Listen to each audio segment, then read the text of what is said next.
आपके अनुसार आज के रिश्ते कैसे होने चाहिए? पहले खुद के साथ प्रेम करना सीखो, खुद के साथ रहना सीखो, खुद के साथ अकेले रहना सीखो, खुद के साथ समय बिताना सीखो, खुद की क्या वांट्स है, क्या वांट्स नहीं है, तुम्हें क्या रिलेशनशिप में चाहिए, नहीं चाहिए, तुम्हें आगे जीवन में क्या करना है, क्या नहीं करना है। पहले खुद को समझो और फिर जब तुम्हारा सेंटर स्टेबल हो जाए तब तुम किसी और को, स्टेबिलिटी है तब तुम किसी और को ला सकते हो।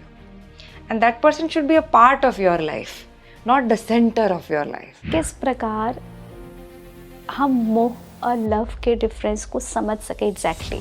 तो डिपेंडेंसी जहाँ पे आ गई तुम्हारी एग्जिस्टेंस की, जब हम कहते हैं ना कि मैं इसके बिना जी ही नहीं सकता, मतलब समझो वो अटैचमेंट है। लोगों को लगता है कि अगर उनके साथ हमेशा ही गलत हुआ है तो हर बार ही गलत होगा, तो वो किस प्रकार अपने पास्ट रिलेशनशिप्स की एंजाइटी और डिप्रेशन को छोड़कर आगे आने वाले रिश्ते को बिल्कुल अच्छे से स्वीकारे कि यही है जो है।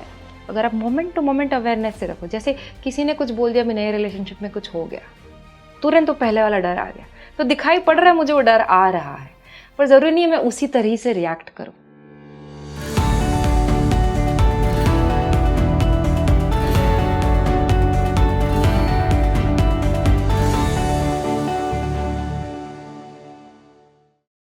Hello and welcome to speaking tree. मैं सोनी भारद्वाज आप सभी का स्वागत करती हूँ। और देखिए, आज का ये जो पॉडकास्ट है ये उन सभी लोगों के लिए है जो शिव जी को बहुत प्यार करते हैं, बहुत मानते हैं, उनके आराधना और साधना करते हैं।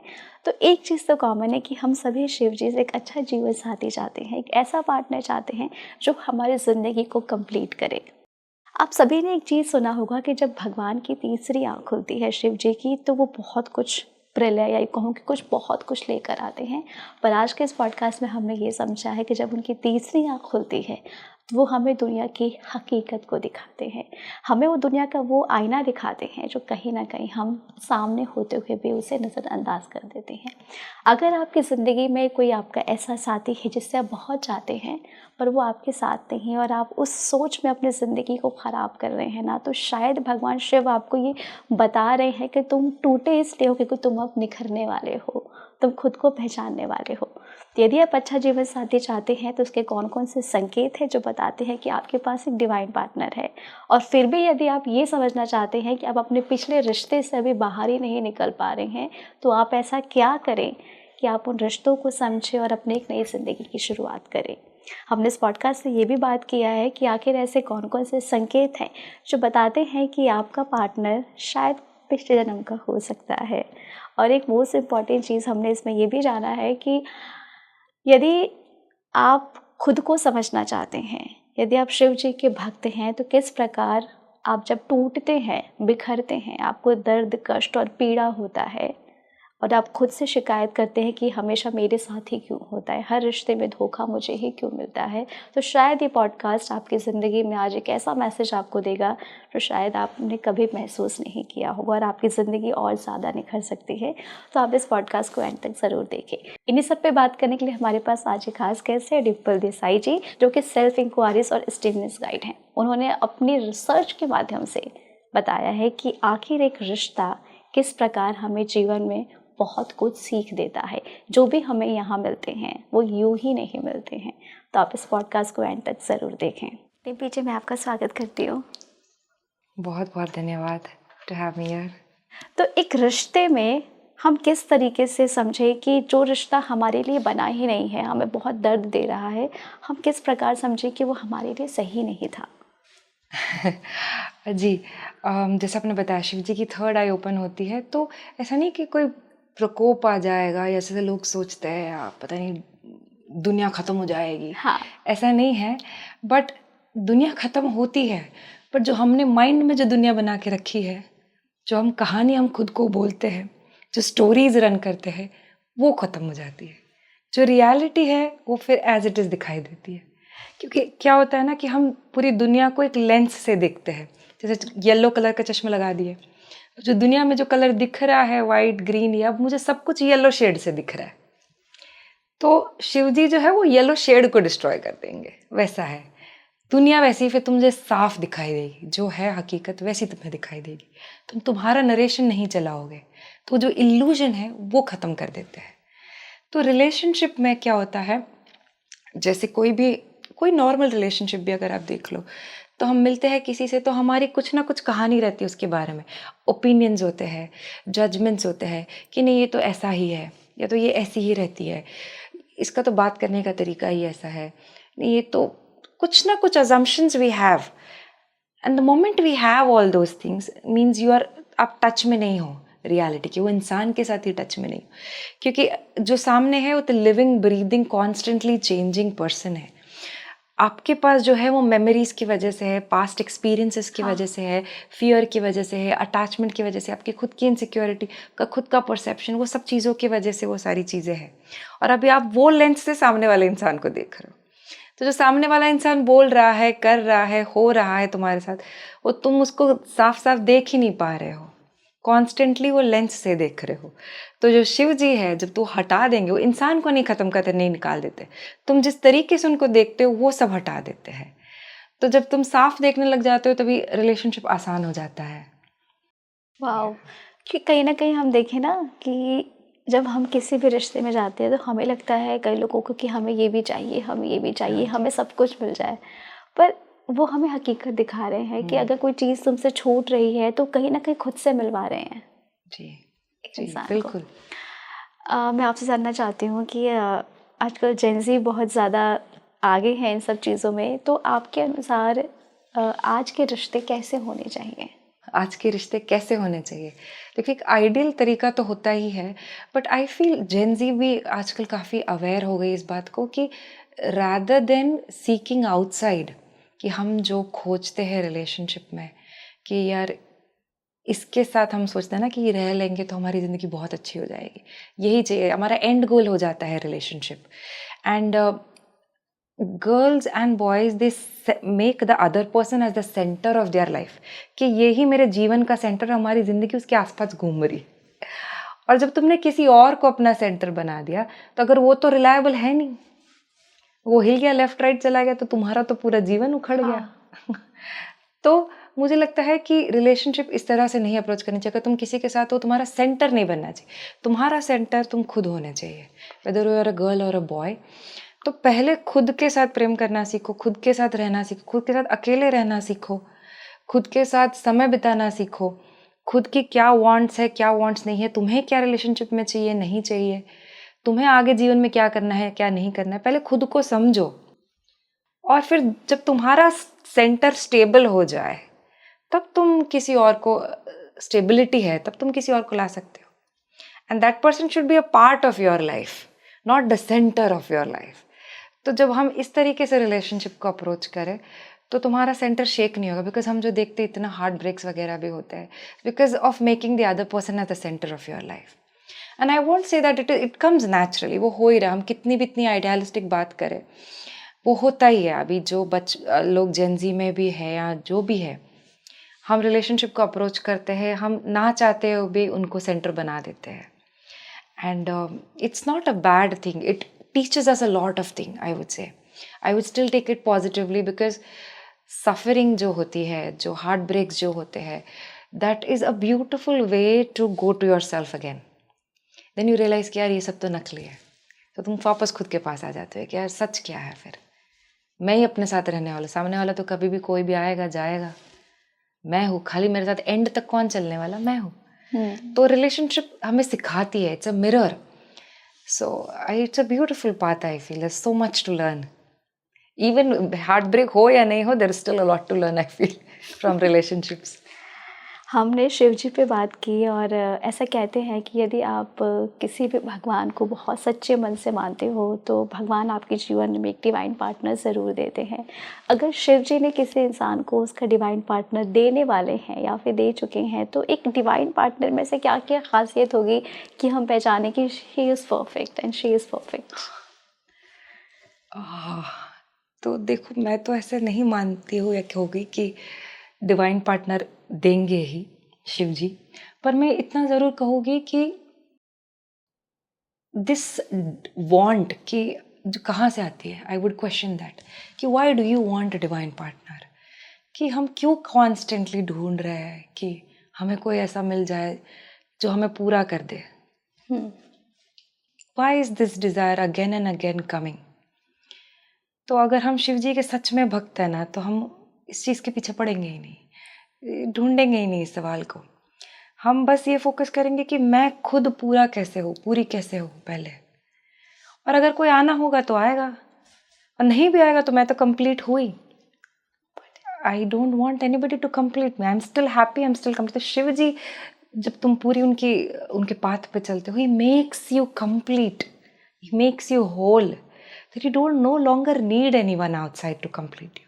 और अगर कोई आ गया तो बड़ी अच्छी बात है, नहीं भी आया तो you are still okay. That is, I think, should be the aim of life. आजकल लोग ना अकेलेपन से बहुत डरते हैं। जैसे कि अगर मुझे किसी पार्टनर की आदत हो चुकी है और मुझे डर है कि वो मुझे छोड़कर चला जाएगा, तो हम उस पर इतना डिपेंड हो जाते हैं कि हमें लगता है कि उसके जाने के बाद हमारी दुनिया ख़त्म हो जाएगी। ऐसा कई लोग सोचते हैं क्योंकि उन्होंने अपना कंफर्ट जोन ही उससे बना लिया है। तो मैं जानना चाहूँगी आपसे कि किस प्रकार हम मोह और लव के डिफरेंस को समझ सके एग्जैक्टली। वाह, बहुत अच्छा सवाल किया आपने। लव एंड अटैचमेंट, मोह और प्यार के बीच में डिफरेंस कैसे समझ सके, ये जानना बहुत ज़रूरी है रिलेशनशिप में। जिसे हम प्यार समझते हैं वो 99% अटैचमेंट होता है, मोह होता है। इसीलिए वो कैसे समझ सकते हैं, पता है कि अगर वो इंसान तुम्हारे ज़िंदगी में से हट जाए तो तुम क्या फिर भी स्टेबल हो, कि तुम्हारा संसार पूरा गिर गया, तुम बिखर गए? ये है जवाब। अगर तुम बिखर गए तो वो अटैचमेंट था। अगर उसके जाने के बाद भी like you miss that person, ठीक है, it's human, we miss that person, पर तुम बिखर नहीं गए हो, तुम फिर भी मिस करते हुए भी अपना काम कर रहे हो, स्टेबिलिटी मेंटेन करो। ठीक है, कभी रोना आ गया, कुछ हो गया, but you are not completely broken down. दर्द होगा बट तुम फिर भी जीवन अपना सुंदर तरीके से गुजार पाओगे। तो दिस इज द डिफरेंस। आप समझ रहे हो, मेन डिफरेंस ये, if you don't break completely then you are standing on your own self, you are not dependent on the other. तो डिपेंडेंसी जहाँ पे आ गई तुम्हारे एग्जिस्टेंस की, जब हम कहते हैं ना कि मैं इसके बिना जी ही नहीं सकता, मतलब समझो वो अटैचमेंट है। अगर मैं इसके बिना जी ही नहीं सकता, मतलब तुम गलत जगह जा रहे हो। अगर तुम जी सकते हो, वो आ गया तो बहुत सुंदर बात है, नहीं आ गया तो भी मैं जीऊँगी, मेरी जिंदगी भी तो सुंदर है, उसका क्या। तो ये बहुत ज़रूरी है। तो जब तुम तुम्हारी ज़िंदगी से प्यार करने लगते हो तो किसी के आने जाने से तुम्हें इतना नहीं फ़र्क पड़ेगा। यू लव, मतलब कंप्लीटली, ऐसा नहीं कि प्यार नहीं होगा, प्यार तो इनफैक्ट बहुत ज़्यादा गहरा हो जाता है, बट तुम गहरा होने के बावजूद भी you are free, you don't want to possess. हमको पकड़ के नहीं रखना है, कि पकड़ के कब रखना होता है, जब फियर होता है, जब डर होता है कि चला गया तो यार मैं किस तरह से जीऊँगा, क्योंकि मैं जी नहीं सकता, आपने सोच लिया, तो वो फियर है। जब तुम्हें पता है मैं जी सकता हूँ तो तुम्हें वो डर नहीं है, उसको पॉजिटिवनेस नहीं है, क्लिंगीनेस नहीं है। That person is also free to love, you are also free to love, and in that you love even better. तो कहीं ना कहीं ये चीज़ समझना बहुत ज़रूरी है क्योंकि हम ना प्यार और मोह के बीच में इतना फंस जाते हैं कि हमें लगता है कि हमें ये चाहिए ही चाहिए। और कहीं ना कहीं आपने सही कहा कि अगर किसी के जाने के बाद भी आपकी ज़िंदगी नहीं रुक रही है, इट मीन्स कि आप खुद को भी समझ रहे हो। और हम जी। आए भी तो अकेले ही थे यहाँ पे, जाना भी अकेले ही है, तो पहले खुद से ही प्यार कर लेते हैं। ये आपने बिल्कुल सही बात कही। और एक मोस्ट इम्पॉर्टेंट चीज़ जो मैं आजकल देखती हूँ लोगों में, लोग मल्टीपल रिलेशनशिप्स रखते हैं और कहते हैं कि हमें अच्छा साथी मिले। तो मुझे कहीं ना कहीं ऐसा लगता है कि जैसा आपने कहा कि एक रिलेशनशिप में जाने से पहले आप खुद से प्यार करें कि आप खुद क्या हैं। तो आपके अकॉर्डिंग मल्टीपल रिलेशनशिप्स को लेकर के, या फिर हमें लगता है कि हर बार हमारे साथ ही क्यों गलत होता है रिश्ते में, हमारे साथ ही क्यों धोखा होता है, हम इस पैटर्न को कैसे ख़त्म करें? तो ये जो है रिपीटिंग पैटर्न्स, बिकॉज हम लेसन्स ही नहीं सीख रहे हैं, तो वो रिपीट होते जा रहे हैं। वो ऐसा होता है ना कि एक खिलौना मुझे मिल गया, जैसे मेरा बच्चा है, उसको खिलौना दे दूँ तो ये चाहिए, ये चाहिए, ये चाहिए, वो मिल गया। 3 दिन खेला, 5 दिन खेला, 10 दिन खेला, दिन रात उसी के साथ खेल रहा है, बहुत आनंद में। अब 10 दिन के बाद अब उसको मज़ा नहीं आ रहा है, तो खेल लिया, अब मुझे कुछ और चाहिए, फिर उसको कुछ और, वापस उसके बाद में ये मिल जाएगा ना मम्मी, बस फिर मैं उसके बाद कुछ नहीं मांगूंगा, यही चाहिए बस मुझे, और कुछ नहीं चाहिए मम्मी, यही बेस्ट है। अब तब नहीं याद आता उसको, मैं देखती हूँ 1 दिन 2 दिन 3 दिन, फिर 10वें दिन मम्मी अब कुछ और। तो ये हमारे साथ भी अनफॉर्चुनेटली यही हो रहा है कि हम क्योंकि कहीं और ढूंढ रहे हैं कि ये मिलने से मुझे शांति मिलेगी यार, ये मिलने से मेरे जीवन में मीनिंग आएगा, तो ये मिलने से मेरी जीवन सुधर जाएगी, तो हम उसमें इतना खो जाते हैं। और जब वो नहीं मिलने लगता तब हम सोचते कि यार इसमें कुछ प्रॉब्लम हो गई है, अभी मैं किसी और में इंटरेस्ट है। बिकॉज इनिशियली जो केमिस्ट्री होती है, इनिशियली जो अट्रैक्शन होता है, इनिशियली जो चीज़ें होती है, उसमें हम इतना माया है वो तुम्हें फंसा ही लेगी। तो हमको लगता है अच्छा अभी यहाँ ख़त्म हो गया, तब कहीं और चलते हैं, वो माया कहीं और फंसा ली। तो तुम लेसन तो लर्न ही नहीं कर रहे हो। लेसन तो तुम जब एक ही जगह पे रहोगे तब तुम्हें मिलेगा। जैसे ही तुम्हारा इनिशियल एक्साइटमेंट खत्म हो गया, तुमने सोचा अभी कहीं और एक्साइटमेंट, तुम एक्साइटमेंट को ही चेज कर रहे हो, तुम सच्चाई को तो चेज कर ही नहीं रहे हो। तो एक्साइटमेंट चेज करना है तो तुम माया में ही और लुप्त होते जा रहे हो, और लुप्त होते जा रहे हो, और कर्म लेते ही जा रहे हो। You are not reaching the truth at all. वो हाई नहीं होता कि भाई जैसे लोग ड्रग्स लेते हैं, अब हाई मेरा खत्म हो गया फिर से एक और ले लो। जैसे लोग ड्रिंक करते हैं, स्मोक करते हैं, एडिक्शन क्या होता है? This is addiction. Multiple partners is simply addiction, because तुम्हारा जो आनंद है, जो तुम्हें किसी और से मिल रहा है, जो तुम्हारा ब्लिस है, जॉय हो, तुम्हें किसी और से मिल रहा है। जैसे उस इंसान से नहीं मिलेगा, तुम तीसरे के पास जाओगे, तीसरे के पास नहीं मिले चौथे के पास जाओगे, 5वें के पास जाओगे। और वो कितना भी तुम कर लो, 10 पार्टनर, 20 पार्टनर, 1000 ले लो, वो तुम्हारा कभी भी एंड नहीं होगा उसका। There is no end to it. अगर हम सोचते हैं कि इससे हमको परमानेंट ब्लिस मिलने वाला, तो नहीं, it is just temporary things. जैसे हम कुछ आइसक्रीम खाते, हमको अच्छा लगा, स्वाद आया, कितनी देर के लिए अच्छा लगेगा? कुछ देर के लिए। That is not the truth. तो यही हो रहा है रिलेशनशिप में भी। हम सोचते हैं वी आर चेजिंग एक्साइटमेंट, वो रश मिल रहा है, वो एड्रेनलिन रश मिल रहा है, उसी में खो रहा है। ये तो कोई जीवन ही नहीं है जीने का। जब तुम्हारे पास पूरा सागर भरा पड़ा है आनंद का, तुम उसको चेज करो ना। यहाँ वहां से थोड़ा थोड़ा एक एक टॉफी लेके क्या मिल रहा है तुमको? और ये समझना भी बहुत ज़रूरी है, क्योंकि यहीं से ना चीज़ें ख़राब होनी शुरू होती है, और कहीं ना कहीं हमारे कर्म भी ख़राब होते हैं। अगर हम देखें, हम कहते हैं ना कि गलत क्यों होता है, तो क्योंकि हमने कभी खुद पे काम ही नहीं किया है शायद, इसलिए लोगों के साथ गलत होता है। आपने सही कहा। और एक चीज़ मैं और आपसे पूछना चाहूँगी, जब हम ऐसा कहते हैं कि जैसे अभी हमने अटैचमेंट की बात कही, ठीक है, हम डिटैच हो गए, आप चले गए, पर जब आपकी ज़िंदगी से कुछ लोग ऑटोमेटिक बिना किए ही निकल जाते हैं जी, कि आपने कुछ किया ही नहीं और वो आपकी ज़िंदगी से आउट हो गए, तो क्या इसे हम भगवान की ब्लेसिंग्स माने? जी बिल्कुल।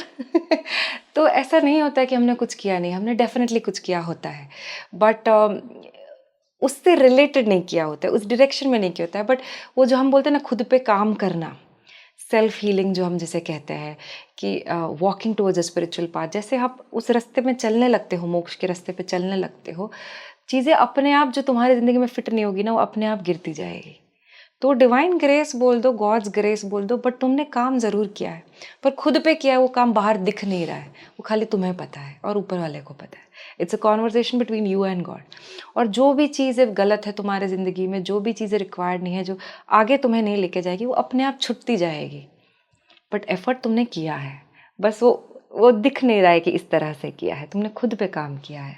किसी भी रिलेशनशिप में आने से पहले, या फिर आप खुद के साथ भी हैं, तो किस प्रकार हम शिव जी को जो इतना मानते हैं लोग, हम उनके तरह अपने ऑरा को कैसे प्रोटेक्ट कर सके, कैसे अपने ऑरा को इतना हाई कर सके, कोई भी इंसान हमारे साथ कुछ भी नेगेटिव करने से पहले उसको लगे कि हाँ ये गलत है? कैसे हम हमारा ऑरा इतना स्ट्रॉन्ग करें?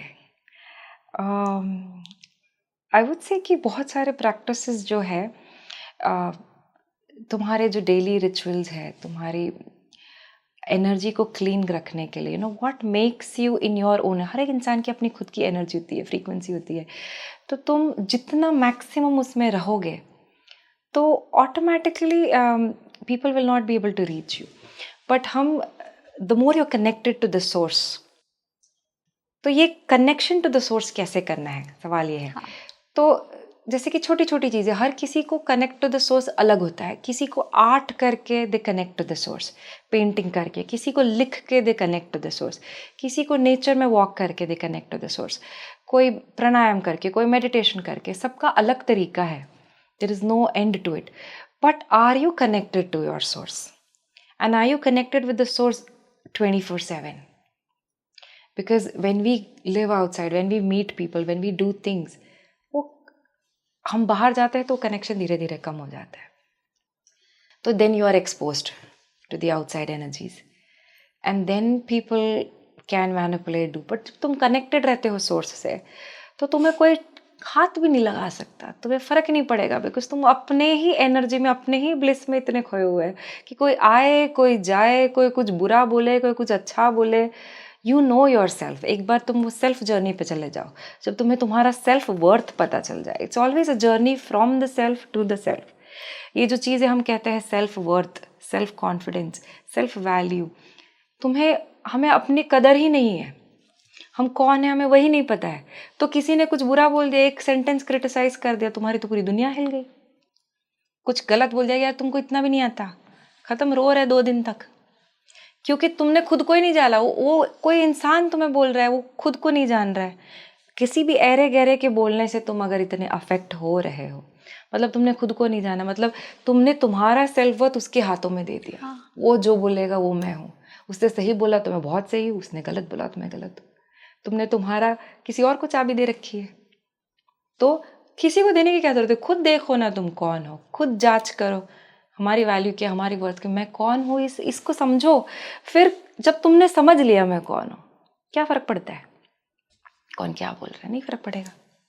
हम चाहे मेंस की बात करें या चाहे वुमेन्स की बात करें, हर रिश्ते में दर्द, दुख, तकलीफ सभी को नॉर्मल होता है। अगर कोई किसी को दिल से चाहता है तो होता ही होता है।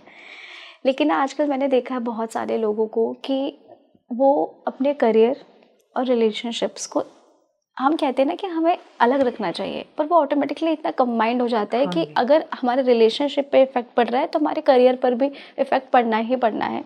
तो किस प्रकार हम ये इस चीज़ को समझें कि हमारे लिए क्या ज़रूरी है और हमें किस प्रकार वो मिक्स नहीं करना है कि हम एक अच्छे स्टेटस की ओर पहुँच सकें? आई थिंक बाउंड्रीज जो वर्ड हम आजकल यूज़ करें वो बहुत ज़रूरी है। ये चीज़ कि if we keep a fix time to work, you know, organised थोड़ा करें हम अपनी लाइफ को कि भाई these are my working hours, these hour my time for my family, कि 6 बजे के बाद मैं कुछ भी काम हो मैं नहीं करूँगी, after this I give time to my family. Sundays को है this is time for my family. ऐसे अगर हम डिवाइड कर दें and we stick to it no matter what, तो आई थिंक हम दोनों को जस्टिस कर पाएंगे। And although this is a very practical solution, but this starts with understanding the importance of both. अगर तुम्हारी अंडरस्टैंडिंग ऐसे कि मेरा काम मेरे लिए ज़्यादा ज़रूरी है, तो तुम फैमिली टाइम ऑटोमेटिकली कॉम्प्रोमाइज़ करते जाओगे। समझ रहे हो?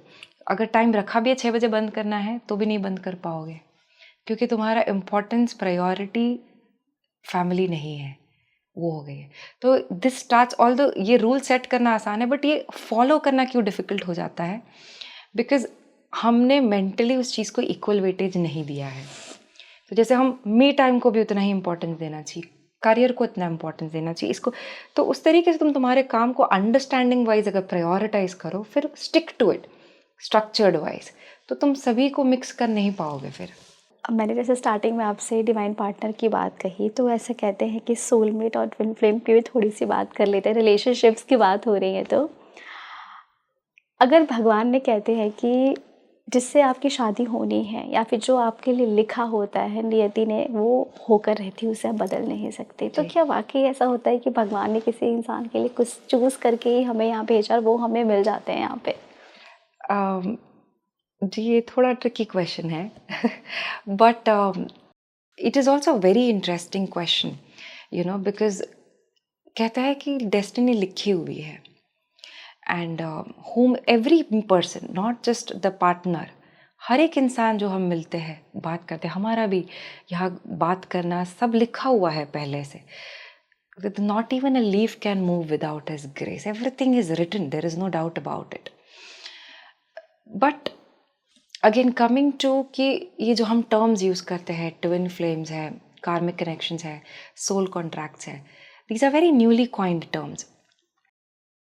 तो I wouldn't use that terms, but I would also not deny the existence of it. हम मिलते हैं, कुछ ना कुछ लेना देना रहता है हमारा किसी के साथ, इसीलिए मिलते हैं. किसी के साथ ज़्यादा लेना देना होता है, किसी के साथ कम लेना देना होता है. किसी के साथ ऐसा होता है कि मिलना इसलिए है ताकि तुम्हारी स्पिरिचुअल प्रोग्रेस हो, इसीलिए भी होता है. और हर किसी के साथ होता है, माँ बाप भी हो ना, इट इज़ फॉर यू. अगर किसी किसी को कंट्रोलिंग पेरेंट्स मिलते हैं, किसी किसी को नार्सिसिस्ट पार्टनर्स मिलते हैं, तो that is for your own growth spirituality wise. वो तुम्हें कहीं ना कहीं it's taking you back to your self love. तो ऑल दीज रिलेशनशिप्स जिसकी हम बात कर रहे हैं, वो सबका मकसद एक ही है, to take you back to your self. तो अगर तुम उसी में अगर घूमते रह जाओगे कि क्या ट्विन फ्लेम है, क्या मेरा डिवाइन पार्टनर है, कौन मिलेगा, क्या मेरे लिए कोई लिखा है, वो कब आएगा, मुझे कैसे पता चलेगा, तो जो उसका मकसद है वहाँ तुम पहुँचोगे नहीं. क्योंकि मकसद ये सारी चीज़ों का मिलने का एक ही है कि तुम खुद तक पहुँचो. और सबसे बेस्ट पार्ट है कि जब तुम खुद तक पहुँचोगे तो जब तुम डिवाइन पार्टनर की जिसकी वेट कर रहे तो तुम्हें वही मिल जाएगा. मतलब you will feel so full and so blissed के you don't need to physically meet that person also. That person, because it is one consciousness, right? Advaita says everything is connected. Physically we are separate in names and forms, but at a higher level we are all one. And when you come back to yourself, you are connected with that person, and then there is no need or desperation to connect with the person physically. ऊपर वाले की इच्छा हुई तो वो हो भी जाए, नहीं भी हुआ तो भी it's okay, because now you are already connected with that person, is what I feel. तो मकसद नहीं भूलना चाहिए ये सब कनेक्शंस के चक्कर में. कई बार ऐसा होता है कि हम एक रिश्ते में बहुत गलतियां कर देते हैं, बट हमें अपनी गलती का एहसास तब होता है जब वो रिश्ता हमसे या तो दूर जा चुका होता है या फिर हमारा उससे कोई कनेक्टिविटी नहीं होती है. तो फिर हमें लगता है कि हमारे साथ जो गलत हो रहा है, ये हमने गलत किया था तभी ये शायद कर्मा हमें मिल रहा है और हम अपने कर्म को भोग रहे हैं. तो एक इंसान किस प्रकार अपने गिल्ट को ख़त्म करे कि अगर मैंने एक्सेप्ट कर लिया कि यार मैंने गलत किया था, तो वो कैसे अपने गिल्ट को ख़त्म करे कि मैंने गलत किया था इसीलिए मेरे साथ ऐसा हो रहा है. तो पहली बात तो ये है ना कि हम जो सोचते हैं कि मैंने गलत किया था, that itself is a very good thing कि तुम्हें रियलाइज़ तो हो रहा है, एक्सेप्टेंस तो है. और दूसरी बात ये है कि हम जो कुछ भी करते हैं, बोलते हैं, हमारे जो थॉट्स भी हैं, क्या ये हमारे हैं? पहले तो हमें ये से क्वेश्चन करना चाहिए कि हमने जो भी उस समय सोच करके करा वो मैंने किसके इन्फ्लुएंस में आके करा. Was that really you doing it? क्योंकि बहुत सारी ज़िंदगी जो है हमारे कंट्रोल में ही नहीं है, हमारे थॉट्स भी हमारे कंट्रोल में ही नहीं है. तो we think we have done it, इसीलिए वो गिल्ट आता है. But after a certain point you realise कि चीज़ें बस हो रही है, हमारी अवेयरनेस में हो रही है, घटित हो रही है और तुम्हें दिखाई पड़ रही है कि ऐसा हुआ है, ऐसा मैंने किया है, इससे ये कॉन्सिक्वेंस आया है, ये हो रहा है. क्योंकि हम कहते हैं कि अगर सब कुछ लिखा हुआ है, तुम्हारा पार्टनर भी आना लिखा है, तो तुमने किसके साथ किस तरह से बिहेव किया, क्यों किया, गलत किया, सही किया, ये सब भी लिखा हुआ है. वो तुम्हें लग रहा है तुम कर रहे हो, बट वो हो रहा है, अपने आप घटित हो रहा है. पर इसका मतलब ये नहीं कि तुम अकाउंटेबिलिटी ना लो. Of course it is important कि जैसे ही तुमने कुछ करा, हो गया तुमसे मिस्टेक, यू रियलाइज़ कि ऐसा मैंने किया, ऐसा नहीं करना चाहिए, तो you improvise it rather than feeling guilt. But ये guilt हटाना ज़रूरी है because you have to understand कि it is not always you doing it. You are also influenced by the surrounding, by the people, by किसी ने कुछ बोल दिया या ऐसा हो गया, पहले का past trigger कुछ बैठा हुआ है जो बचपन से है, जो childhood हम बोलते हैं, इनसिक्योरिटी है, तो उसकी वजह से कुछ ट्रिगर हो गया. सामने वाला भी जो बोलता है, कुछ उसके पर्सनल प्रॉब्लम्स चल रहे होते हैं, उनकी इनसिक्योरिटीज चल रही होती है, इसीलिए उन्होंने कुछ बोल दिया, तुम्हारी ट्रिगर हो गया. तो कितनी सारी चीज़ें इन्वॉल्व है और हमने सोचते हैं कि हमने गलत किया. आप समझ रहे हो? So it is not you who are doing in the first place. There are so many factors कि सामने वाले ने क्यों ऐसा बोला और तुमने क्यों बोला. So many factors are involve. तो आई फील कि गिल्ट लेने से अच्छा तो यही है कि हम सुधारें उस चीज़ को और समझे कि यह खाली हमारा किया करा नहीं है. and what can we do to improvise it or change it next time. Forgiveness, forgive yourself. अभी आपने पास्ट रिलेशनशिप्स की बात करी, और ये आजकल बहुत ज़्यादा हो गया है कि हम आगे रिश्ते में बढ़ नहीं पाते हैं क्योंकि हम पिछले रिश्ते का बोझ अपने दिमाग में लेकर चल रहे होते हैं। शायद इसी वजह से हम नए रिश्ते बना नहीं पाते हैं। तो लोगों को लगता है कि अगर उनके साथ हमेशा ही गलत हुआ है तो हर बार ही गलत होगा। तो वो किस प्रकार अपने पास्ट रिलेशनशिप्स की एंजाइटी और डिप्रेशन को छोड़कर आगे आने वाले रिश्ते को बिल्कुल अच्छे से स्वीकारे कि अब यही है जो है। ये बहुत ज़रूरी है, क्योंकि पास्ट रिलेशनशिप जो है वो हमें बहुत ज़्यादा अगर सफरिंग दे चुका है, तो हमारे एक्सपीरियंसेस अगर ऐसे हो चुके हैं, तो हम नए रिलेशनशिप को ऐसे फ्रेश एंगल से देख नहीं पाते। हम कितना भी चाहे, वो कहीं ना कहीं वो मेमोरी आ जाती है, कहीं ना कहीं वो डर आ जाता है, कहीं ना कहीं अपने वॉल्स ऊपर चले जाते हैं और हम पूरी तरीके से ओपन अप नहीं हो पाते, या सामने वाले इंसान को देख नहीं पाते, या हेजिटेट करते हैं। तो इस चीज़ को रोकना तो मैं नहीं बोलूँगी कि स्टॉप, बिकॉज वो आएगा। तो ये चीज़ है कि हमें उसे देखना है कि ये आ रहा है, ये डर आ रहा है मेरे सामने कि मैं ओपन अप नहीं हो पा रही हूँ, कि ये अटैचमेंट आ रहा है। But don't let it control your actions. You don't have to stop, उसको रोकना नहीं है, वो सब चीज़ों को आने दो अवेयरनेस में, but your actions should be in awareness कि ये आ रहा है, क्यों आ रहा है, क्योंकि पहले ऐसा हुआ है, तो ज़रूरी नहीं है मैं इस तरह से ही एक्ट करूँ। तो being aware in the moment, जो अवेयरनेस हम जिसे कहते हैं, वो सबसे इंपॉर्टेंट चीज़ है। अगर आप मोमेंट टू मोमेंट अवेयरनेस से रखो, जैसे किसी ने कुछ बोल दिया, मैं नए रिलेशनशिप में कुछ हो गया, तुरंत तो पहले वाला डर आ गया, तो दिखाई पड़ रहा है मुझे वो डर आ रहा है, पर ज़रूरी नहीं है मैं उसी तरह से रिएक्ट करूँ। मैं बोल सकती हूँ मुझे थोड़ा टाइम चाहिए, मैं बाद में बात करती हूँ, आई नीड टू प्रोसेस। तो your actions, if you are aware, तो तुम्हारे एक्शंस तुम्हें उस लूप से बाहर निकाल सकते हैं। तो अवेयरनेस इज द की। अगर वो अवेयरनेस नहीं होगी तो हम वो लूप में ही चलेंगे कि पहले ऐसा हुआ, ऐसा हुआ, ऐसा हुआ, अभी वो मेरे में डर आ रहा है, फिर से मैं वापस ही ऐसा कर रही हूँ, तो वही लूप चलते जा रहा है। पर जहाँ अवेयरनेस आ गया, तुमने वो लूप को तोड़ दिया। एक हमने एक कॉमन टर्म सुना है, रेड फ्लैग और ग्रीन फ्लैग्स कहते हैं। आपके अनुसार एक अच्छे जीवन साथी के क्या साइन होते हैं? अच्छे जीवन साथी के क्या साइंस होते हैं? बहुत ही सुंदर सवाल है ये। आई थिंक अच्छे जीवन साथी मेरे लिए, because I am on the spiritual path, तो इट इज़ वेरी नेसेसरी कि that person is secure, and secure in the sense not in a superficial way, in every way, whether it is emotionally, whether it is financially, whether it is relationship wise, the person has to be complete in itself. मतलब वो मुझसे नहीं ढूंढ रहा है कि यार ये मेरे जीवन में आ गई तो मेरा घर संवर जाएगा, या मेरे खुशी मिल जाएगी, या मुझे कंप्लीट कर देगी। दैट पर्सन इज कंप्लीट, उसकी भी ज़िंदगी अच्छी चल रही है, financially, career wise, love wise, healthy life है, fitness wise, in every way that person is happy and content in itself. उसने खुद की खोज करी हुई है और फिर वो जीवन किसी के साथ शेयर करना चाहता है, you know what I mean. तो जब वो बंदा इतना ज़्यादा सिक्योर हो, या बंदी खुद के साथ रह चुकी है, solitude that person can survive, I think is a very important for me. That person can survive solitude, खुद के साथ रह सकते हो, खुद को खोज सकते हो, तो आई थिंक तुम किसी और के साथ फिर सुंदर तरीके से ही ज़िंदगी निकाल सकते हो। क्योंकि अगर वो बंदा सोच रहा है कि यार मुझसे मिलेगा उसको बहुत कुछ, तो यार ये तो ट्रांजैक्शन हो गया। जैसे हम बिजनेस ट्रांजैक्शन, तुम मुझे ये दो, मैं तुम्हें वो दूंगा, ये हो गया। पर वो कंप्लीट है, मुझे तुमसे कुछ नहीं चाहिए, पर मुझे बस जिंदगी शेयर करनी है तुम्हारे साथ, जीनी है, मेरी जिंदगी अच्छी चल रही है, पर तुम आ जाओगे तो और अच्छी हो जाएगी। बहुत खूबसूरत। वैसे तो मुझे लगता है that attitude if somebody has, it will be a beautiful relation.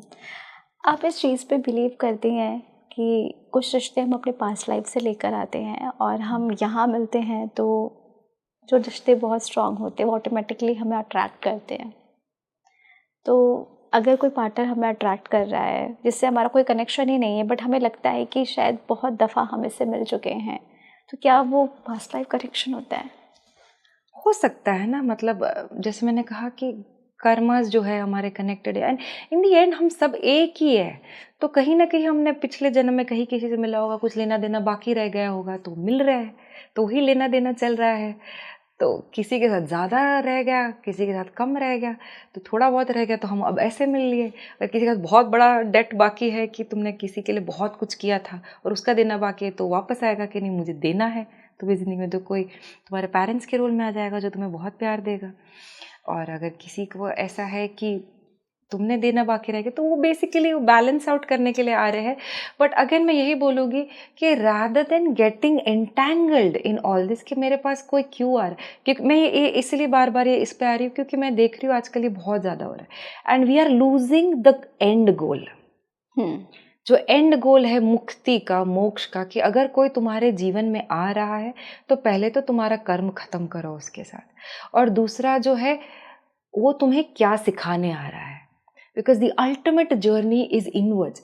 तो जो भी इंसान तुम्हारे सामने आ रहा है वो तुम्हें तुम्हारे बारे में क्या दिखा रहा है, तुम्हें क्या सिखा रहा है, क्योंकि तुम्हारी journey is from your self to your highest self, right, to your self to your self, not from this self to the other. तो आ रहे हो, बहुत अच्छी बात है।